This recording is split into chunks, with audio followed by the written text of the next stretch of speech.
Assalamualaikum warahmatullahi wabarakatuh. Halo, ketemu lagi dengan Mentari. Kali ini aku akan ngebahas tentang cancer. Nah, teman-teman, apa yang teman-teman pikirkan ketika teman-teman dengar kata cancer, zodiak, atau judul lagu? Nah, kali ini aku akan bahas tuntas tentang cancer. Semoga informasi ini bermanfaat untuk teman-teman. Selamat menyaksikan. Sebelumnya, teman-teman dari kelompok 4 udah mempresentasikan tentang cancer. Nah, kalian mau lihat cuplikan presentasinya? Ini dia.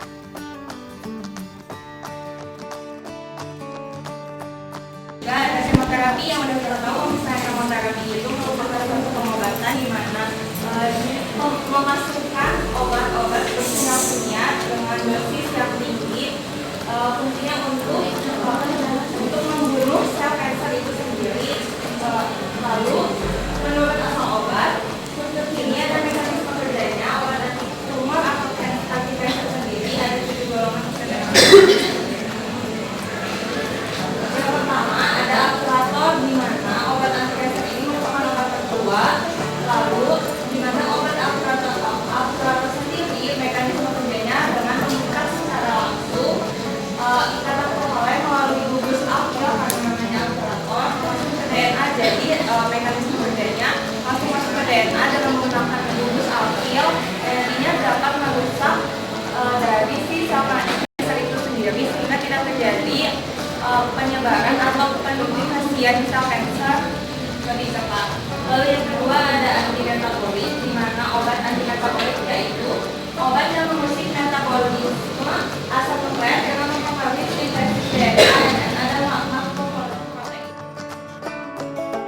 Menurut penjelasan medis, cancer merupakan penyakit yang disebabkan oleh pertumbuhan sel abnormal dalam tubuh yang tidak terkendali. Nah, kira-kira mekanismenya seperti apa sih? Ini dia.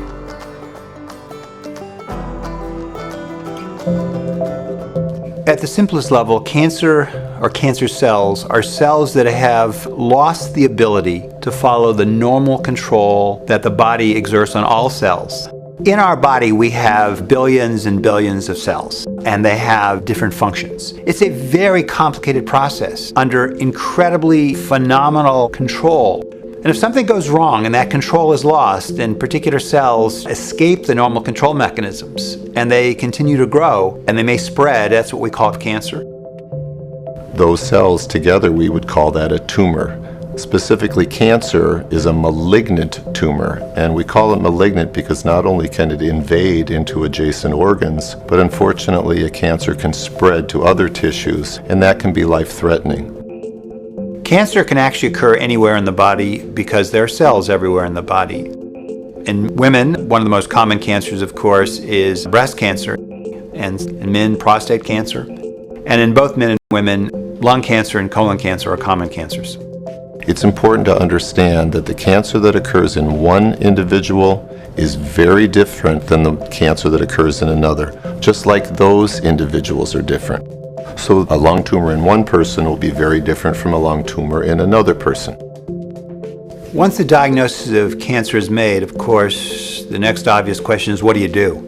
There are several things that are really relevant. The stage of the cancer, which is information about where is the cancer. Do you say it's a particular kind of cancer? How much cancer is present? Has it spread? Is it in lymph nodes? Has it spread to other organs of the body? Cancer treatment actually is very complex. And part of the reason is because cancer is this constellation of over 200 different diseases. They have common characteristics, but they're all very different from each other. In addition to that, the cancer itself is not homogeneous. There may be 3 or 4 or 5 or 6 different slight variations in the cancer cells that are there. People ask, why? Why does my cancer not go away? It shrunk by 70%. What's wrong with the other 30%? Well, it's probably a different subtype of that cancer, which is going to require a different kind of treatment. There are 3 primary therapies for cancer: surgery, radiation, and chemotherapy. Surgery works by directly removing the tumor. The radiation therapy provides X-rays to kill individual cells, And the chemotherapy provides chemicals that can kill those individual cells, but they have side effects. The best therapies that we can produce really are the result of optimizing the amount of tumor that we can kill by any treatment and minimizing the amount of damage that we cause to the normal cells that would be affected by that treatment. At Cancer Treatment Centers of America, we have a very robust integrative oncology program. Integrative oncology is taking those conventional oncology treatments and integrating those with therapies like acupuncture, naturopathic medicine, chiropractic, nutrition, to blend those together and to create the most appropriate treatment plan for that individual patient at that moment in time. Cancer Treatment Centers of America has invested in a model in which all of the effects of cancer and its therapy are aggressively treated and managed. It's not just enough to kill the cancer if we don't treat the pain, the fatigue, the depression, or the anxiety that comes with a diagnosis of cancer. Receiving a diagnosis of cancer can be a frightening thing. The good news is that today is probably the most exciting time in history in terms of the treatment of cancer. Options that didn't exist a few months ago certainly didn't exist a few years ago, like the ability to genomically profile a tumor and to take that individualized fingerprint of that cancer may direct us to tailor treatment in very specific ways. We believe that in the future, many more patients with a number of different tumor types will potentially be able to benefit from the advances in precision medicine. There are very hopeful options that are available to us as clinicians to make a difference in patients' lives. And it's therefore just as important for patients to know that so that they have those hopeful options and they take advantage of them.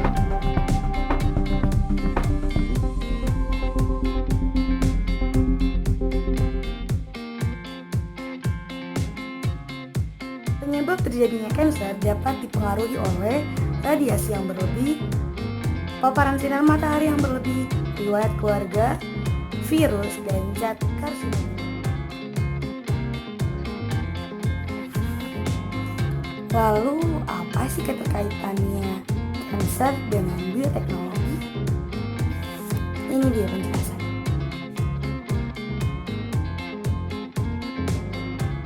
Menurut Craig and Newman menyatakan dalam jurnalnya, lebih dari 60% obat anti kanker berasal dari sumber daya alam, dan senyawa yang berkhasiat sebagai obat anti kanker sebagian besar diisolasi dari senyawa metabolit yang dihasilkan oleh tanaman kecil dan tanaman laut serta mikroorganisme.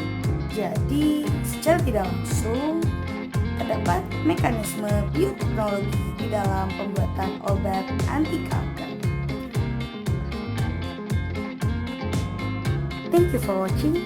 Jangan lupa kasih love dan komen di postingan ini. Penyakit kanker apa aja yang teman-teman tahu, dan jangan lupa share juga ke teman-teman, saudara, kakek, nenek, mama, papa, keluarga, pacar, mantan. Kalau menurut teman-teman informasi ini sangat memberikan banyak manfaat. See you.